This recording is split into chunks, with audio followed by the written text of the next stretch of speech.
Let's turn now to those comments from Penny Wong, who in her podcast debut has suggested an Indigenous voice to Parliament was inevitable or is inevitable. Never mind the fact that, of course, Australians voted against it 60-40.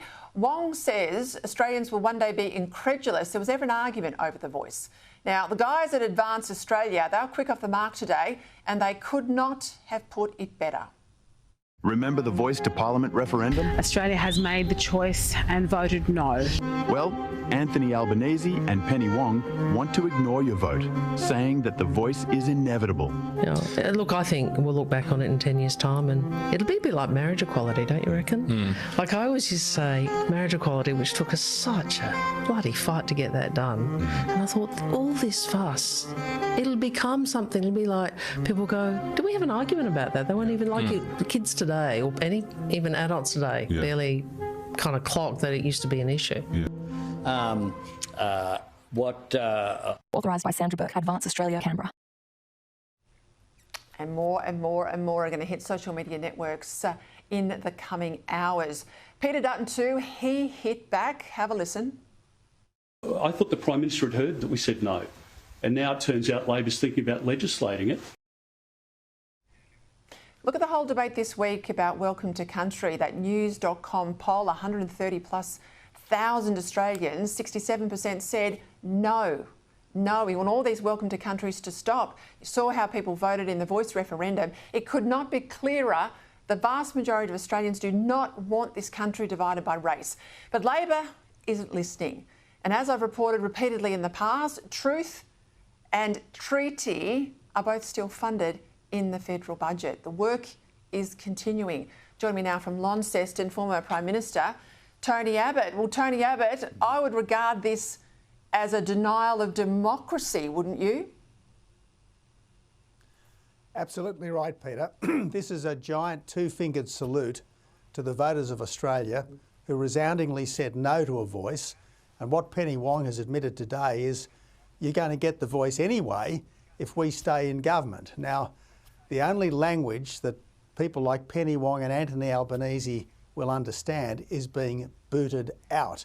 Because if they stay, the voice is coming, regardless of how we voted, whether we like it or not, because that's exactly what Green left governments do. They deny the will of the public and try to avoid it at every turn. You and I both have discussed this. We've never thought that Labor's dropped the voice. I mean, Labor don't drop any of these sort of causes. It's a bit like an iceberg. You only see a little tip every once in a while, but it's, you know, there. And as I mentioned, all the underlying work's being still done in the public service. How, though, given the election and the majority of people will still be voting on Saturday, how on earth do you get this message out so the Australians who voted no understand if they vote for Labor or the Greens on the weekend, they get something that they opposed back regardless of the referendum? Well, yes, Peter. It was only ever a tactical retreat by the Prime Minister and by the Green left. And what people need to understand between now and polling day is that if you never want to see this divisive, race-based voice, you've just got to get rid of the government that's authored it, because they haven't given up. And if we want them to understand that no means no, we've got to get rid of the Albanese government that brought all this on. Talk to me about energy, because it's been front and centre of the campaign. If Labor's returned, though, under Chris Bowen, we're going to look like Spain. They've been left in the dark in recent days, and that's in relation to a renewables power breakdown. We've even got the former UK Labor PM, Tony Blair, saying that net zero is a big problem. He says rapidly phasing out fossil fuels or limiting energy consumption is doomed to fail. How is it that the rest of the world's waking up and yet here we've still got our head in the sand? Look, the biggest single disaster masterminded and brought on by the current government is the energy train wreck. And it's just getting worse and worse all the time. And Spain, which has had a national 24-hour blackout, shows what's just around the corner if we keep going down this path. Tony Blair has had the decency and the common sense to call this out, but the two people who will never listen are Anthony Albanese and Chris Bowen. This is worse than economic self-harm.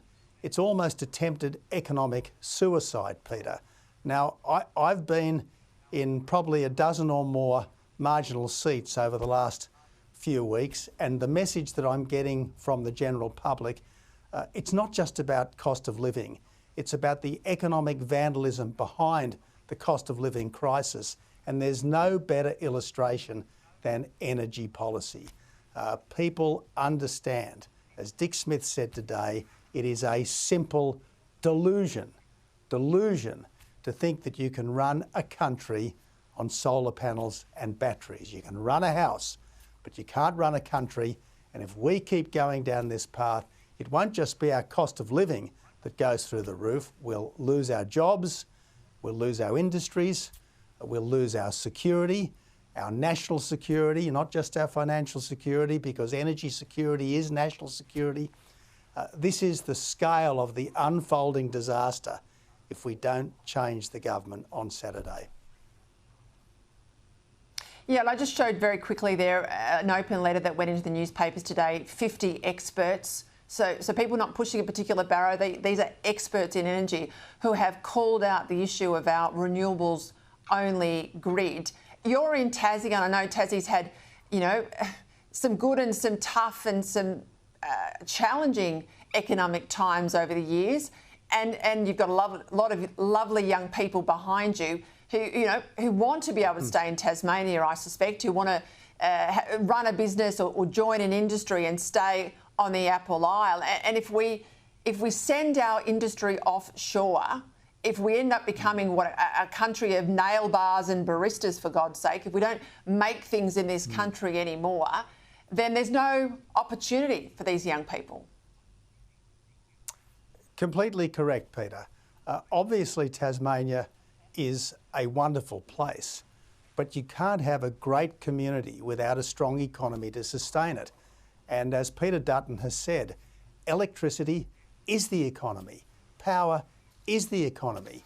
And if we go back to the Middle Ages, relying on the sun and the wind to provide our power, eventually we're going to have a commensurate lifestyle and a commensurate living standard. And that's the folly of all this. I mean, China's not doing it, India's not doing it, Russia's not doing it, now the United States is not doing it, and yet we are still embarked on this road to economic nowhere.